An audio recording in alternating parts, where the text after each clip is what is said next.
Bom, pessoal, vamos fazer a implementação do cliente do servidor de timestamp. Então vamos lá, a gente tem o envia e o recebe. Vou primeiro copiar o recebe, que está lá no repositório do Ava. Esse recebe vai virar o servidor. Então estou aqui no repl.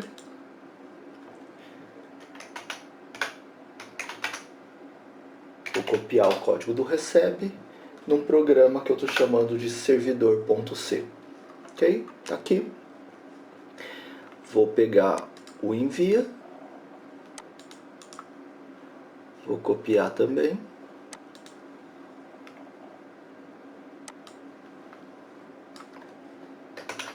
E lá no repl vou criar um arquivo que vai chamar cliente.c. Ok. Vamos começar nossas alterações. A ideia do servidor de timestamp, como a gente sabe, a gente poderia fazer um timestamp físico, mas daí a gente teria o problema da granularidade. Por exemplo, se a gente fizesse chamada time e essa chamada time me desse o número de segundos, se eu fizesse duas chamadas dentro do mesmo segundo, ela retornaria o mesmo valor. Se a granularidade fosse em milissegundos, a chamada time, a precisão dela fosse em milissegundos, a mesma coisa. Se eu fizesse mais de uma chamada no mesmo milissegundo, ela me retornaria valores iguais. Então, para evitar esse problema, eu vou fazer um servidor de timestamp lógico. Ou seja, ele vai me retornar um valor lógico, um tempo lógico. Então esse tempo eu vou chamar de contador, vou declarar aqui. E vou inicializar esse contador com 0. Ok? Dentro do código, peguei de novo o nosso código original. Eu vou comentar esse read aqui. Vejam que o read tem duas linhas, porque eu testo se deu algum erro, if o read for menor que 0, daí dava o erro. Então eu vou trocar esse read e vou tirar o if, ou seja, não vou ver se a recepção deu erro, e vou chamar e vou trocar por um receive from. O receive from, nos três primeiros parâmetros são os mesmos parâmetros. Então sock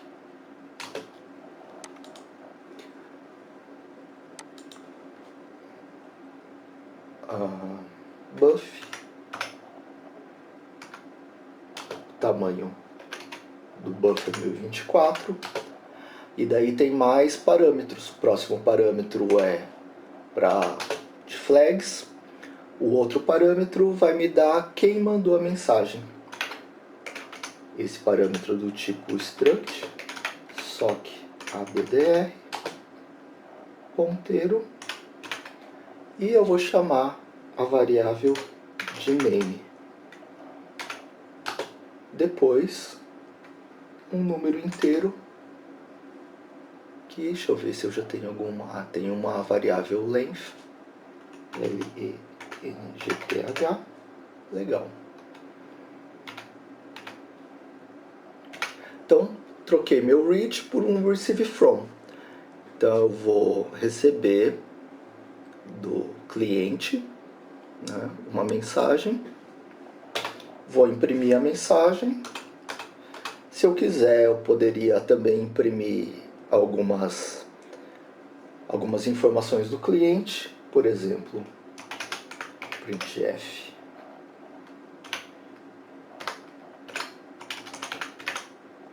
cliente IP. Vou imprimir em hexadecimal mesmo. Porta, porcentagem D, vou lá uma linha. Depois, como IP vai ser o name.sim addr, e como porta vai ser o name.sim port. Beleza? Dentro do loop aqui do servidor, que eu vou colocar aqui, eu vou colocar o servidor num loop. Vou colocar ele em loop infinito. Então, enquanto true, ou seja, vai ficar aqui para o resto da vida. Vou fechar esse loop aqui antes do close. Então, ele vai ficar aqui o tempo todo. Esse aqui vai ser o loop do servidor. Então, o servidor vai ficar recebendo uma mensagem, vai imprimir a mensagem, que para a gente não interessa. Depois, num segundo momento, a gente vai alterar. Vai dizer quem está mandando a requisição, qual é o IP e qual é a porta. E ele vai devolver o timestamp, que é o nosso contador. Antes, porém, vou incrementar o contador para poder devolver. O contador, para devolver o contador, eu vou mandar a mensagem de volta para o cliente. Então, eu vou dar o sum de to, vou mandar através do socket. Qual informação que eu vou mandar? Eu vou mandar o contador. Legal? Então, da primeira vez, como inicializei com 0, da primeira vez eu incrementei para 1, mando o contador, ou seja, o primeiro cliente vai receber 1. Da segunda vez, recebo a requisição, incremento o contador e envio o contador. O segundo cliente vai receber 2. E assim por diante. Então, sempre o enésimo cliente vai receber N. O segundo parâmetro, que a gente estava usando uma string, o segundo parâmetro realmente tem que ser uma string, mas a gente vai mandar um inteiro, que vai ser o contador. Então eu vou transformar, eu vou fazer um cast desse contador para string. Então eu vou colocar char asterisco e vou colocar o meu inteiro, contador. Então, eu vou, entre aspas, enganar ele e vou mandar o contador como se fosse uma string. Próximo parâmetro é quantos bytes, size of contador. Depois, vou mandar sem prioridade, sem nada. E para quem eu vou mandar? Struct sock addr. Eu vou mandar para o mesmo cara que eu recebi, que é o name. Então, lá no receive from, eu recebi do name, portanto, aqui quando eu recebi, a variável name ficou com os dados do cliente, IP e porta, por exemplo, família IP e porta, e eu vou mandar para esse mesmo cliente, para esse mesmo IP e para essa mesma porta. O último é o tamanho da estrutura, size of name. E vou ficar nesse loop aqui para sempre. Tá ok? Vou colocar o close para baixo só para separar. Então, nosso servidor é isso simplesmente. Ele vai ficar nesse while, recebendo uma requisição. Ele vai imprimir, vou até tirar essa impressão aqui do buffer, que não importa para gente. Ele vai imprimir quem foi o cliente que mandou. Vai incrementar o contador e vai mandar de volta o contador para o cliente. Tá certo? No cliente, qual vai ser a alteração? Bom, eu vou ter também uma outra variável inteira para eu receber. Vou chamar de timestamp, ts. E o nosso cliente vai mandar uma mensagem, pode mandar a mesma mensagem, né? Manda a mensagem e vai receber a resposta. Então, receive from, vai receber através do socket sock. Vou colocar aqui o inteiro, que eu chamei de ts. O receive from também espera uma string. Então, eu vou fazer um cast para string, char asterisco, e vou receber o timestamp. O Próximo parâmetro é o tamanho máximo, podia colocar 4, 8 bytes, sei lá, colocar 1024. Flags, não quero saber de erros, nada assim. E depois, bom pessoal, vamos retomar aqui. Acabei me empolgando, gravei tudo e não tinha percebido que tinha parado de gravar. Então a gente tinha parado na flag, agora struct sock addr, que vai salvar o endereço de quem mandou, no caso o endereço do servidor. Vou usar a mesma variável, que é name, e o tamanho da struct name. Vou usar uma variável inteira, tamanho. Tá ok? Não vamos esquecer de declarar a variável tamanho aqui nas variáveis. Então, ó, já mandei a mensagem, recebi a resposta como um contador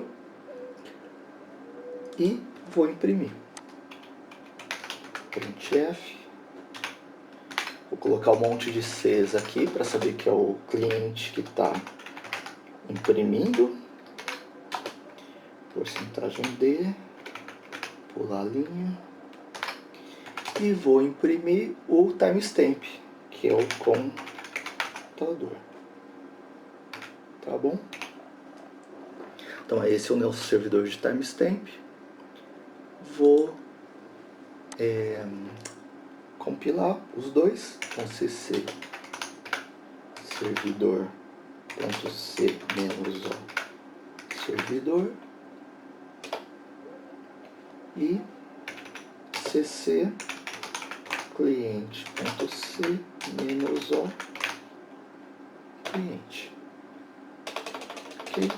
Vamos disparar primeiro o servidor, disparar em background com e-comercial, e o servidor está lá esperando nessa porta aí, na 60923. Vamos disparar o cliente.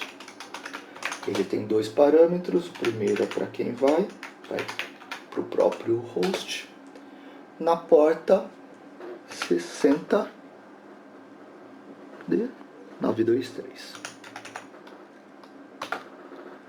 Bom, o primeiro cliente mandou a mensagem, recebeu o timestamp 1. O primeiro cliente estava nessa porta aqui. Vou disparar um outro cliente agora, mandar na mesma porta do servidor. Ele recebeu 2 e assim por diante. Tá bom?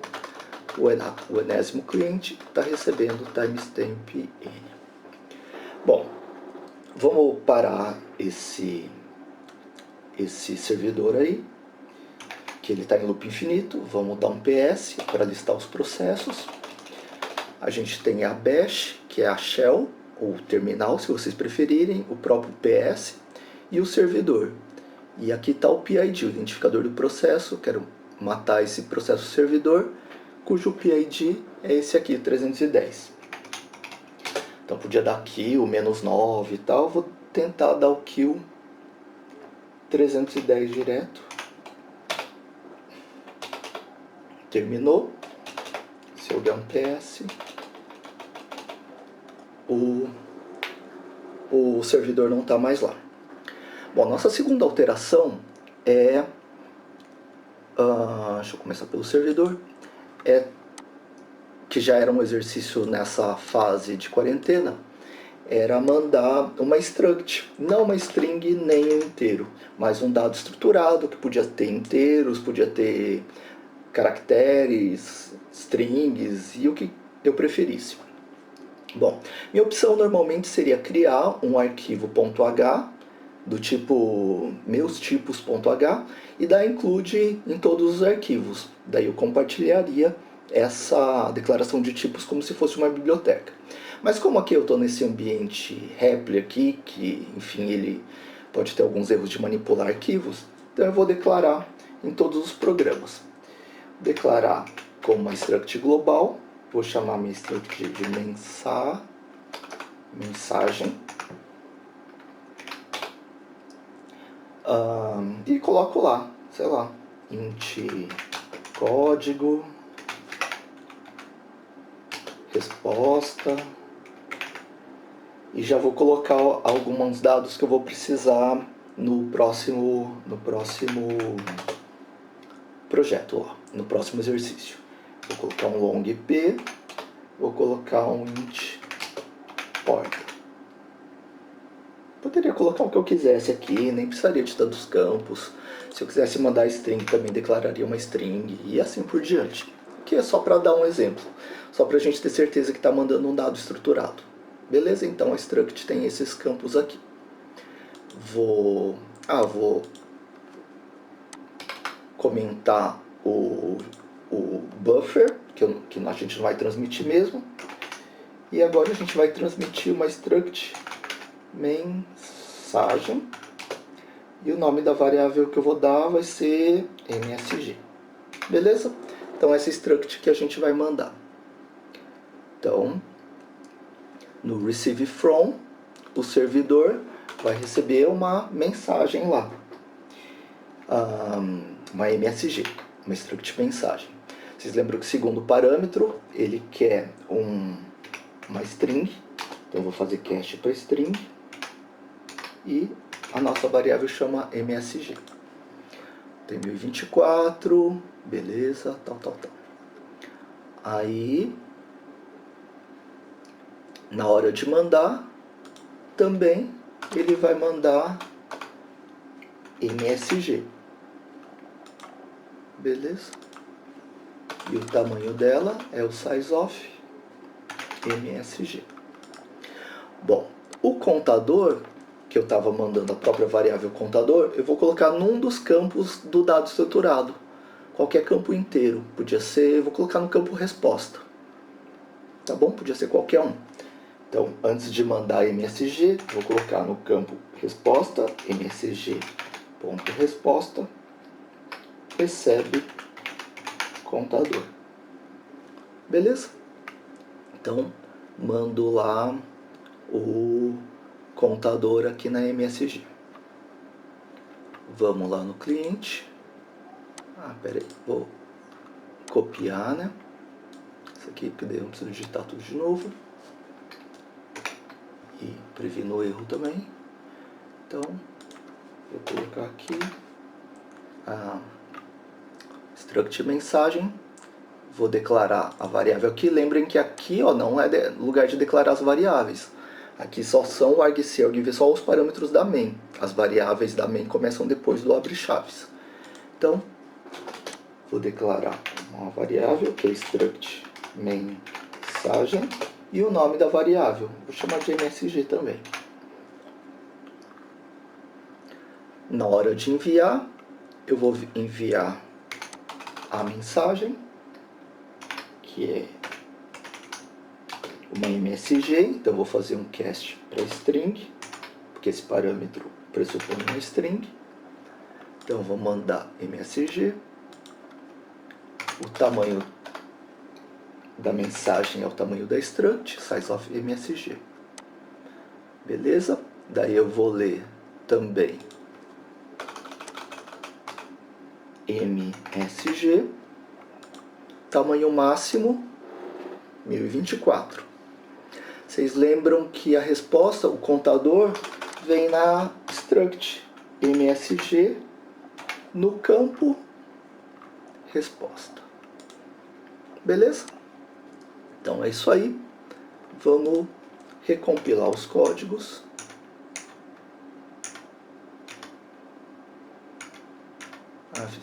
Disparei vários clientes. Então vamos compilar o cliente. Vamos compilar o servidor. Tá ok? Disparar o servidor. /servidor. Vou disparar em background. Ele está esperando nessa porta lá. Disparar o cliente. Cadê?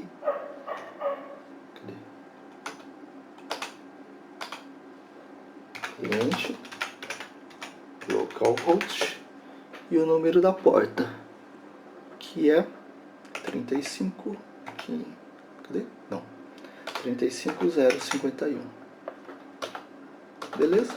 Mandei, recebi, o primeiro cliente recebeu o timestamp 1, segundo timestamp 2 e assim por diante. Esse é o nosso primeiro exercício lá dessa época de quarentena. Beleza? Uma outra coisa que a gente podia fazer lá no servidor seria imprimir o IP, ao invés de imprimir em hexadecimal, eu imprimo em formato DOT, que é string. Para isso, eu vou usar aquela função inet n2a, que é uma função de internet, inet, né? E transforma de n to letra, de network para letra, beleza? Então, inet n2a era um número e transformou para letra, transformou para string, então eu vou imprimir como string, ó, porcentagem S. Essa chamada aqui tá em outra biblioteca e eu vou precisar da incluir.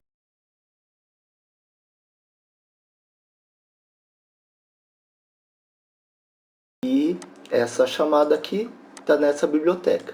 Tem de include no arpa/inet.h. Beleza? Bom, venho aqui, vou compilar os dois, compilar o cliente, vou compilar o servidor, vou disparar o servidor em background, ele está nessa porta aí, vou disparar o cliente para mandar para o localhost na porta 39323. 39323. A gente vê que o primeiro cliente recebeu timestamp 1, segundo 2, terceiro 3 e assim por diante. A diferença que houve agora é que o IP não foi impresso em hexadecimal em Little Endian, de trás para frente, mas em formato DOT, que é o formato mais conhecido. Então, 127.0.0.1, que é o localhost, e cada cliente está numa porta. Para a gente terminar, a gente deixou o servidor em loop infinito aí. Vamos dar kill nele. O PID dele é o 690. A gente se lembra que às vezes ele não morre imediatamente, né? Por que mesmo? A gente viu que o kill é implementado como um signal e daí o processo recebe um sinal que ele morreu e ele só vai tratar o sinal em algumas transições de estado, em particular quando ele for reescalonado. Então, quando ele for reescalonado, ele vai lá, vê na tabela dele de sinais, vê que ele recebeu um sinal de kill e daí ele termina. Beleza? Isso aí, então, essa foi a implementação do primeiro exercício dessa nossa fase de quarentena. Até a próxima, então.